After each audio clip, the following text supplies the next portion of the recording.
Hello students. सो अभी हम next compound पढ़ने जा रहे हैं। नेक्स्ट कंपाउंड का नाम है, आप देख सकते हो, बेकिंग सोडा। फॉर्मूला होता है NaHCO3। ओके, इसके कुछ और भी नाम होते हैं। इसको हम सोडियम हाइड्रोजन कार्बोनेट भी बोलते हैं। क्या बोलते हैं? Sodium hydrogen carbonate. या फिर ये जो HCO3 वाला ग्रुप होता है ना, इसको बाइकार्बोनेट भी बोलते हैं। तो इसको कई बार आप ये भी सुनोगे, सोडियम बाइकार्बोनेट। बाइकार्बोनेट कौन सा ग्रुप होता है? HCO3। ठीक है, अगर सिर्फ CO3 है तो उसको कार्बोनेट बोलते हैं। अगर वहां पर H लग गया, हाइड्रोजन लग गया, तो उसको बाइकार्बोनेट बोलते हैं। ठीक है, अगर हम बात करें इसके मैन्युफैक्चर की, प्रिपरेशन की, तो इसको हम प्रिपेयर कर सकते हैं कैसे? CO2 गैस को हम पास करा सकते हैं कोल्ड NaCl सॉल्यूशन से।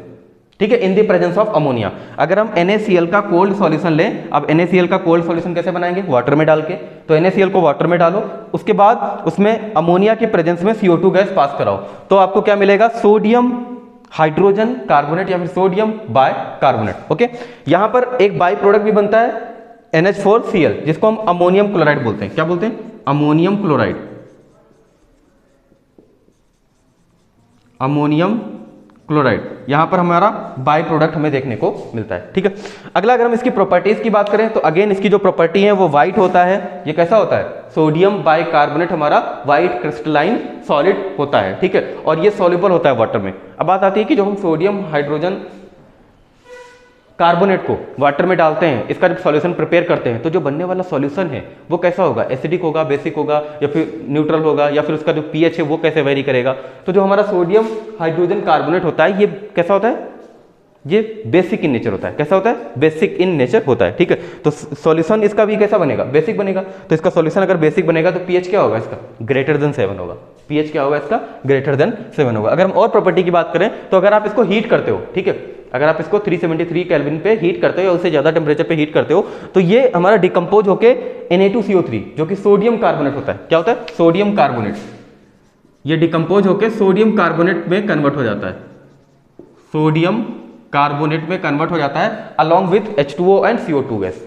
ठीक है, अगर हम बात करें इसके एप्लीकेशन की, ठीक है, तो आपको पता है कि ये जो हमारा होता है सोडियम हाइड्रोजन कार्बोनेट, इसको हम बेकिंग सोडा भी बोलते हैं। बेकिंग, ठीक है, क्या बोलते हैं इसको? बेकिंग। बेकिंग का मतलब होता है जो फूड्स वगैरह में यूज होता है, जिसको हम खा भी सकते हैं। ठीक है, इसको हम खाने में भी यूज करते हैं। तो इसका जो पहला एप्लीकेशन है वो used in making baking powder.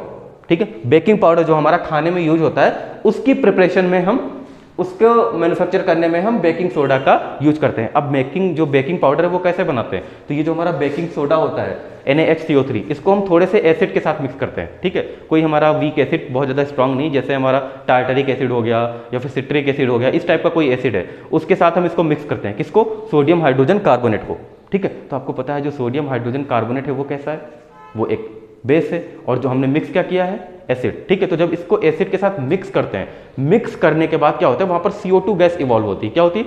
H2O और CO2 गैस इवॉल्व होती है और एक सॉल्ट बनता है। ध्यान से सुनना, जब हम बेकिंग सोडा को किसी एसिड के साथ मिक्स करते हैं, टार्टरिक एसिड, सिट्रिक एसिड, किसी एसिड के साथ मिक्स करते हैं, तो वहां पर CO2 गैस इवॉल्व होती है, वाटर मॉलिक्यूल बनता है और एक सॉल्ट बनता है। ठीक है, तो आपने देखा होगा कि कई बार हम सोडा यूज करते हैं पकौड़ों में, जो हमारे घर में पकौड़े बनते हैं, या फिर जो हमारी बेकरी वगैरह होती है, वहाँ पर जो ब्रेड वगैरह बनते हैं, पेस्ट्री बनती हैं, केक बनते हैं, वहाँ पर आपने देखा होगा कि सोडा डालते हैं वो लोग। सोडा क्यों डालते हैं? क्योंकि सोडा डालते हैं ना, बेकिंग सोडा, जैसे ही सोडा डालते हैं तो वहाँ पर कुछ एसिड कंटेंट होता है। एसिड कंटेंट में आने कांटेक्ट में आते ही वहां से क्या होता है? वो CO2 गैस इवॉल्व करता है। तो जैसे वो CO2 गैस इवॉल्व करता है, तो CO2 गैस क्या होता है कि वो जो हमारे पकौड़े होते हैं या ब्रेड होते हैं या फिर जो पेस्ट्री होती है, उनको फ्लफी बना देता है। फ्लफी, ठीक है, उनको फुला देता है, और फुलाने की वजह से वो लाइट वेट हो जाते हैं और बड़े साइज में दिखने लगते हैं। आपने देखा होगा जो पेस्ट्री होती है वो काफी बिग साइज की दिखती है ना, काफ़ी बिग साइज की दिखती है। या फिर जो हमारे ब्रेड उस टाइप के हमारे केक होते हैं, या फिर जो हमारी पेस्ट्रीज होते हैं, ठीक है,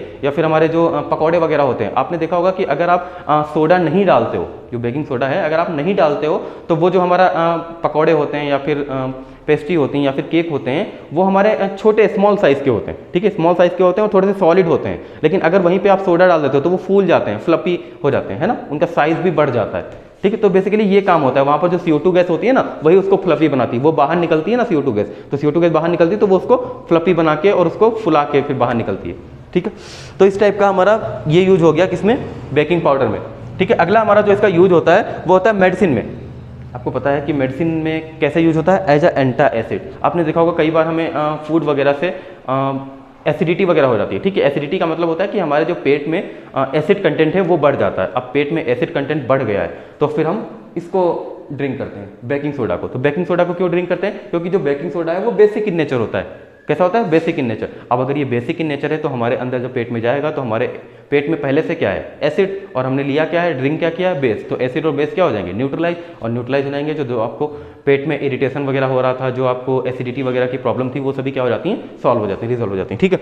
तो अगली अगर हम बात करें तो इसका अगला जो एप्लीकेशन है वो सोडा वाटर, बहुत ज़्यादा आजकल यूज होता है सोडा वाटर, ठीक है। तो सोडा वाटर में भी हमारा इसका मैन्युफैक्चर करने में यूज होता है बेकिंग सोडा का, ठीक है। अगला जो इसका एप्लीकेशन है, it is use in fire extinguisher. अब फायर एक्सटिंग्विशर में कैसे यूज होता है? देखो बेसिकली होता क्या है, जनरली जो हम आग बुझाने वाला होता है, फायर एक्सटिंग्विशर उसी को बोलते हैं ना, आग बुझाने वाला, उसमें होता है क्या? CO2 गैस फिल होती है। क्या होती है? CO2 gas fill. अब जो फायर एक्सटिंग्विशर है उसमें हम क्या करते हैं? बेकिंग सोडा जो हमारा NaCO3 है, इसको किसी एसिड के साथ मिक्स करके रख देते हैं। किसके साथ? एसिड के साथ मिक्स करके। तो जब इसको एसिड के साथ मिक्स करते हैं तो आपको पता है जब हम बेकिंग सोडा को एसिड के साथ मिक्स करते हैं तो वहाँ पर वाटर बनता है, सॉल्ट बनता है, CO2 गैस बनती है। क्या बनता है? वाटर बनता है, सॉल्ट बनता है, CO2 गैस बनती है। तो CO2 गैस बन गई ना, और CO2 गैस क्या करती है? आग बुझाने का काम करती है। अच्छा, कैसे CO2 गैस आग बुझाती है? बेसिकली होता क्या है, जब कहीं पे आग लगती है, ठीक है, जब कहीं पे फायर लगती है, आग लगती है, तो होता क्या है कि आग को बढ़ने के लिए, इंक्रीज होने के लिए ऑक्सीजन की रिक्वायरमेंट होती है, ठीक है। जहां जहां ऑक्सीजन बढ़ती जाती है उधर आग बढ़ती जाती है, ठीक है। तो होता क्या है, ये जो ऑक्सीजन और आग के बीच का कांटेक्ट है उसके बीच में क्या आ जाता है? CO2। जो हमने CO2 वहां पर डालते हैं ना फायर एक्सटिंग्विशर के फॉर्म में, जो CO2 डालते हैं वो ऑक्सीजन और आग के कॉन्टैक्ट को खत्म कर देता है, ऑक्सीजन और आग के कांटेक्ट को खत्म कर देगा। तो अब जो आग है हमारी, जो फायर है, वो ऑक्सीजन के कांटेक्ट में नहीं आ रही। जब ऑक्सीजन के कांटेक्ट में नहीं आएगी तो आग बुझ जाएगी, ठीक है। तो वहां पर भी हमारा इसका एप्लीकेशन देखने को मिलता है। So this was all about baking soda, ठीक है। तो आई होप पूरा आपको समझ में आया होगा। बाकी मिलते हैं अगले वीडियो में नेक्स्ट कंपाउंड के साथ, नेक्स्ट कंसेप्ट के साथ। तब तक के लिए थैंक यू।